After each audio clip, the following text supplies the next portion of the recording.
It's summer and it's hot. So what do you do when you want to look put together, but as soon as you step outside, you're sweating?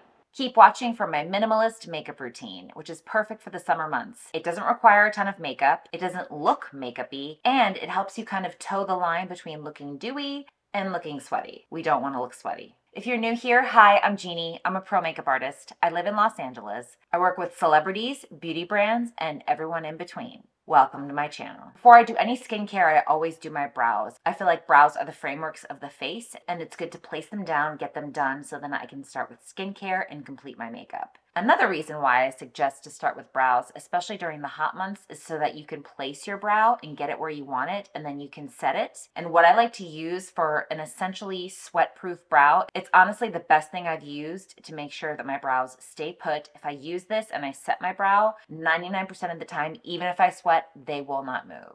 Out of all the products I have tried quite a few. I've tried waxes, I've tried pencils, I've tried pens, I've tried gels, I've tried everything. I've tried high end, I've tried low end. This is the one that works the best for me, the Anastasia Brow Freeze. I'm just gonna brush through my brows and start to shape them. So now I've pretty much gotten the brow where I want it. I'm gonna take the back of a brush, any brush, and just tack that down. I have yet to find anything else that really works for me more than this does.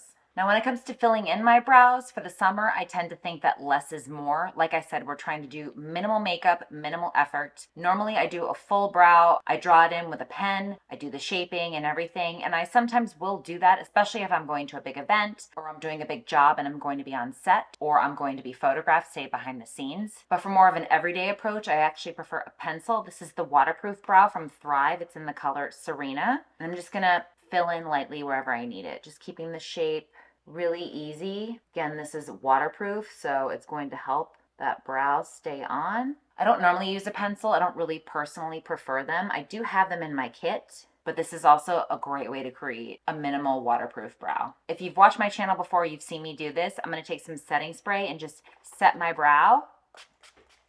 What this also does is it preps the skin and kind of creates a barrier between the skin and your skincare and your makeup. I had someone comment to say that why would they want to create a barrier between their skincare and their skin, because their skincare has benefits in it. But the setting spray almost helps your skin absorb it better, and it just creates a really great base for everything to stay on longer. Because we're minimizing layers, it's hot, we don't want to put as much stuff on our face, so I figured I would pick up a moisturizer and SPF combo. This is Holy Hydration from e.l.f. It's a moisturizer and a broad spectrum SPF 30, so you get your SPF and your hydration in one step.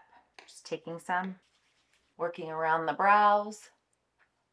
So there are a few options that I could do now. I could use a BB cream, I could use a tinted moisturizer, I could use a tinted sunscreen. The only problem with all three of those is that they're a lot heavier than what I'm looking for. So my thought is, especially on a hot summer day, I'm just going to use concealer in the areas that I need it. Just enough to cover the dark spots and get rid of a little bit of unevenness, but we're keeping it really natural and really, really light because like I said, it is too damn hot. I'm going with one of my tried and true favorites. It's the Revlon 5-in-1 Color Stay Concealer. I have shade 15 and shade 30 because I don't have 25. I think I misplaced it somewhere, and 25 is actually perfect for me to do concealer under my eyes and in the middle of my face. So we're gonna mix these two and that should create the perfect concealer. I'm gonna take the lighter one, the 15, and place it. Usually I just like to do the middle of my face right here, and then taking the 30 around the nose, maybe right here.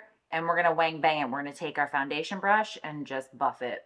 Again, minimal effort. When I get hot, I tend to sweat from my head. So when I think about my makeup, especially for every day, I try to minimize the amount of layers and minimize the amount of makeup on my face. And do you see how that just sort of evened me out? It's not perfect. It's not full coverage, but that's not really what we're looking for. We're just looking for better than what was before, right? So now we have our base down. We'll come back to that, but now I want to focus on the eyes. Thinking about what's really easy and what's quick to define the eyes, but also make sure that they're not going to be running down my face by the end of the day, or even as soon as I walk outside, right? One thing I would recommend is to tightline with a waterproof pencil. This is from Wonderskin. It's their longwear eyeliner. It's in the color Brown Sugar. It's just a dark brown pencil. You don't have to do this, but I've noticed that when I do, it adds a nice subtle definition to the eye. And because the pencil is essentially waterproof, there will be minimal transfer. Not saying it's impossible. Makeup moves, it's just the reality of it, especially when it's hot.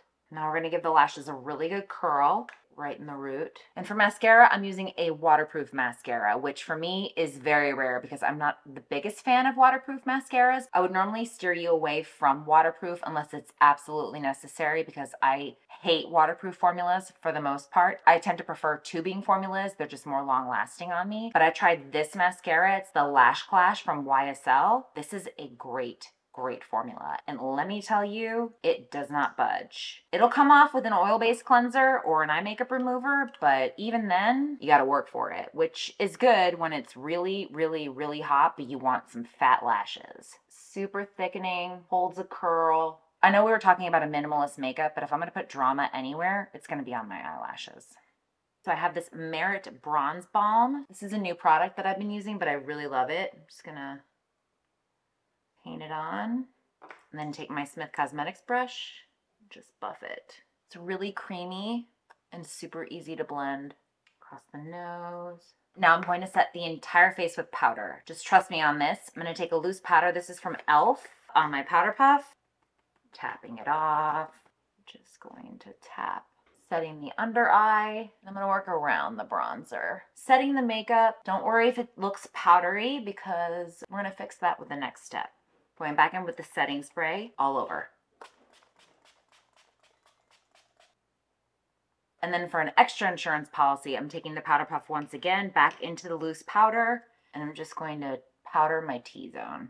Not on the cheeks, just in the middle of my face. Now, normally I would just throw on a lip gloss and call this finished, but let's do a little bit more just because we can. I have the contour lip liner from Wonder Skin. This is the color Saddle. This is my new favorite nude lip liner. I love it. I love this brand. And then I'm taking Affair from Lisa Eldridge. It's just a beautiful nude gloss. So that's our minimalist makeup done. It just goes to show you that if you work in light layers and you focus on details, you can still look put together, but not super makeup-y, and it's appropriate for summer. We started and finished with setting spray and powder in strategic areas just to make sure it's as sweat-proof as possible. I hope this was helpful. I also hope that you all are having an awesome summer. Finally sunny here in Southern California. We had May gray and June gloom, but I think we are finally over it, fingers crossed. Don't forget to subscribe if you haven't already, and I will see you soon with a brand new tutorial.